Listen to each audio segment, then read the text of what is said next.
Nako, oy mga kapuso, last Friday na ng August. Ang bilis. Oo nga, ang bilis na ba? Kaya para itodong saya, tara at makifiesta tayo sa Pagbilao, Quezon sa kanilang Papag at Bilao Festival. Yes, at syempre kapag fiesta, hindi mawawala ang masasarap na pagkain. Look at this! Syempre, hindi tayo papahuli. Meron tayo dito. Ganisa. Ano ba to? Ito yung sinantulan. Yung mga talagang food products doon Oo. sa Quezon. Kaya titikman yan ni na Jenzel and Vince. Hi guys! Good Hi! morning! Happy fiesta! Enjoy for us! Kain niyo kami dyan!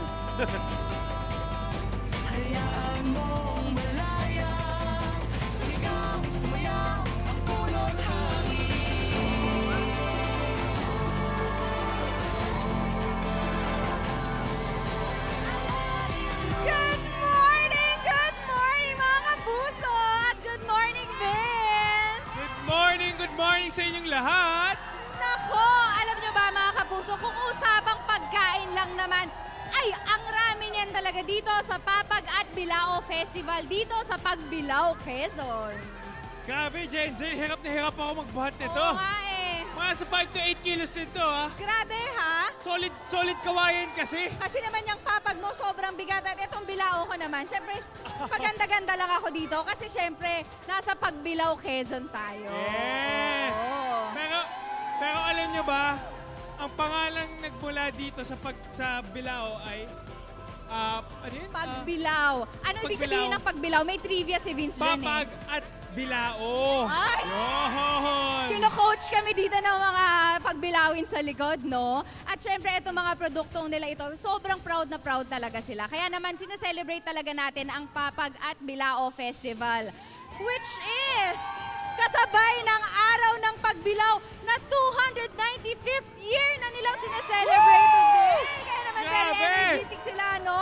Kaya naman dito ay pinapakita din nila yung kanilang kultura at kasaysayan through their papag designing or papag making Grabe. and pagbilao design. Kita mo, Bilao ang ganda, designing. Oo, kung makikita nyo yung pag-design nila, sobrang dami at very creative talaga ang kanilang mga bilao dito. Ayan o, ang gaganda. Makikita mo talaga yung pagiging creative nila. Plus etong mga papag talaga sobrang gaganda. Ang titibay Grabe, parang mas tignan. mabigat to, ha? Oo, mukhang mabigat talaga yan ah. And parang mabubusog ka talaga dun sa mga Oo. nakita mong gaganda.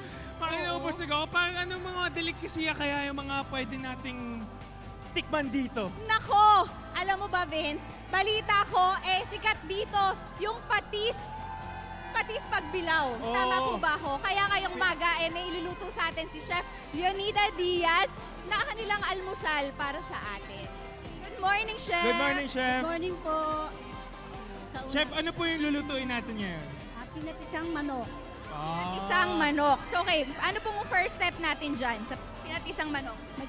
Magigisa po tayo ng, unahin po natin ng sibuyas, Okay, sibuyas. bawang. Ayan, naglagay na po siya ng bawang. Chef, ano po yung pinagkakaiba nito sa normal na patis? Ang patis po ay niluto po sa gatang niyog. Ito ang itsurang kanilang pagbilao patis. Ayan, ganyan. Yun. So yung bagoong merong patis tsaka gata? Opo. Alamang, Yes. gata, tama po ba kami? Okay, meron na tayong kamatis na nilagay. Opo. Okay, meron na tayong luya din. Grabe, guys, ang bango! So, alam mo, Vince, yan yung favorite part ko pag Nagugutom nagluluto. na ako, ah. Oh, ayan, nilalagay na natin yung pagbilao patis natin.